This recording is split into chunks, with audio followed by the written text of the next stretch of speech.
प्यारी साध संगत जी को मेरा नमन। साध संगत जी, आज की साखी में हम जानेंगे कि मालिक कैसे दया करता है। तो आइए सुनते हैं आज की साखी। गुरु अमरदास जी के समय का वृतांत है। आप 22 बार गंगा स्नान के लिए गए। जब आखिरी बार गंगा जा रहे थे तो रास्ते में एक ब्रह्मचारी मिला जो गंगा स्नान के लिए जा रहा था। उसने पूछा कि कहाँ जा रहे हो। कहने लगा कि गंगा स्नान करने जा रहा हूँ। दोनों इकट्ठे चल पड़े। दोनों ने इकट्ठे रोटी खाई, बातें करते करते गंगा पहुँचे, स्नान किया और वापस हो लिए। पहले गुरु अमरदास जी का घर आया। अभी ब्रह्मचारी की मंजिल और आगे थी। बातचीत करते हुए उनके प्रेम प्यार हो चुका था। दोनों एक दूसरे को आदर के साथ देखते थे। गुरु साहिब ब्रह्मचारी को घर ले आए। जब रात को सोने लगे तो ब्रह्मचारी ने पूछा, भाई अमर, तुम्हें गुरु के नाम के लिए कितना समय हुआ है। अमरदास जी ने जवाब दिया, मेरा तो कोई गुरु नहीं। यह सुनते ही वह बोला, हैं, क्या तेरा कोई गुरु नहीं? तू निगुरा है। अफसोस, अगर तुझे पता होता कि तेरा गुरु नहीं है और तू निगुरा है तो मैं कभी तेरी रोटी ना खाता। मेरा सारा कर्म धर्म नष्ट हो गया।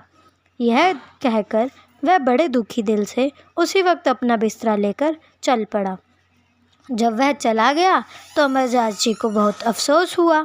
अब दिल में सोचा कि 62 साल की उम्र हो गई, अभी तक मुझे कोई गुरु नहीं मिला। हे गंगा माई, तू गुरु मिलवा दे। हे गंगा माई, अब तू ही गुरु मिलवा दे। हे कालिका, कोई गुरु मिला दे। इसी चिंता में रात भर नींद नहीं आई। जब सुबह हुई तो बीबी अमरो, गुरु अंगरदास साहिब जी की लड़की ने, जो अपने भाई के बेटे के विवाह में आई हुई थी, गुरबानी पढ़नी शुरू की। वह रोज़ सवेरे उठकर जपजी साहिब पढ़ती थी। अब जो जो वह पढ़ती गई, बानी अमरदास जी के दिल को भीतती गई। आप प्यार के साथ अंदर जाकर सुनते रहे। आपने उससे पूछा कि बेटी, ये किसकी बानी है? उसने कहा, जी यह गुरु नानक साहिब जी की बानी है, जिनकी गद्दी पर मेरे पिताजी विराजमान हैं। दिल में प्यार था, तड़प थी। कहने लगे, मुझे भी वहाँ ले चल। उसने कहा, जब तक मेरे पिताजी मुझे आप न बुलाए मैं वहाँ नहीं जा सकती। उनका यही हुक्म है। अमरदास जी ने कहा, तू मुझे ज़रूर लेकर चल। इसमें अगर कोई पाप लगे तो वह मुझे लग जाए। अगर तेरे पिताजी नाराज़ होंगे तो मेरी जिम्मेदारी है। आखिर मैं उन्हें साथ ले गई। जब गुरु साहिब के दरबार में नज़दीक पहुंची तो बोली कि आप बाहर ठहरे, मैं अंदर जाकर अर्ज़ करती हूँ। जब अंदर गई तो गुरु अंगद साहिब ने कहा, बेटी, जिसको अपने साथ लाई हैं उसको अंदर भी ले आ आप। अब अमरदास जी गुरु अंगद देव जी की हजूरी में पेश हुए और उनके चरणों में गिर पड़े और नाम का भेद पाने के लिए विनती की।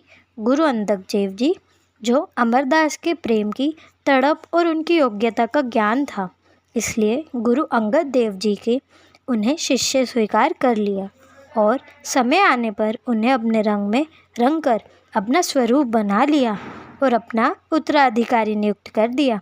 यहाँ तल्लुक इस बात से नहीं कि किस प्रकार गुरु अंगद देव जी ने अमरदास जी को रूहानी दौलत से भरपूर कर दिया और उन्हें अपना रूप बना लिया, बल्कि इस बात से है कि जिसको मनुष्य जन्म पाकर पूरा गुरु नहीं मिला, उसका जन्म सफल हो गया।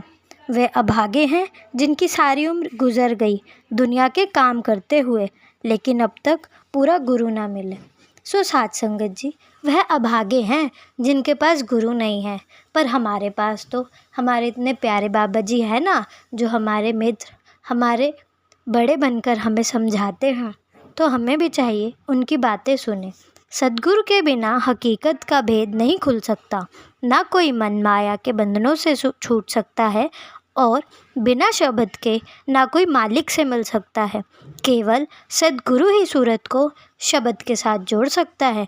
तो साध संगत जी, हमें भी चाहिए कि हमें जो सद्गुरु मालिक मिले हुए हैं, हम इस जन्म में ही अपना सारा काम ख़त्म करके उनके पास पहुंच जाएं, जिनसे वह हमें मिलाने आए हैं, हमारे सच्चे परमात्मा, सच्चे परम पिता से। तो हमें भी चाहिए कि इस जन्म का पूरा लाभ उठाए। इस पौड़ी पे जो पैर फिसलेगा तो वो पता नहीं फिर कहाँ जाके गिरेंगे हम। जाने ना जाने अगले जन्म में मनुष्य रूपी चोला मिले ना मिले, और ना जाने कौन से घर में पैदा हो जाए जहाँ गुरु का नाम कोई दूर दूर तक ना लेता हो। तो साथ संगत जी, इसलिए हमें भी चाहिए कि गुरु का नाम ले, भक्ति करे, भजन सिमरन को पूरा समय दे और अपने जन्मों का पार उतारा करके इस दुनिया माया रूपी दुनिया से चले जाए, निकल जाए, अपना मुक्ति का रास्ता जो हमें मालूम है उसे आगे बढ़कर अपनाएं। तो साथ संगत जी, आज की साखी बस यहीं तक। मिलते हैं आपसे एक नई साखी के साथ। तब तक चैनल को लाइक और साखी को सब्सक्राइब ज़रूर करें जी।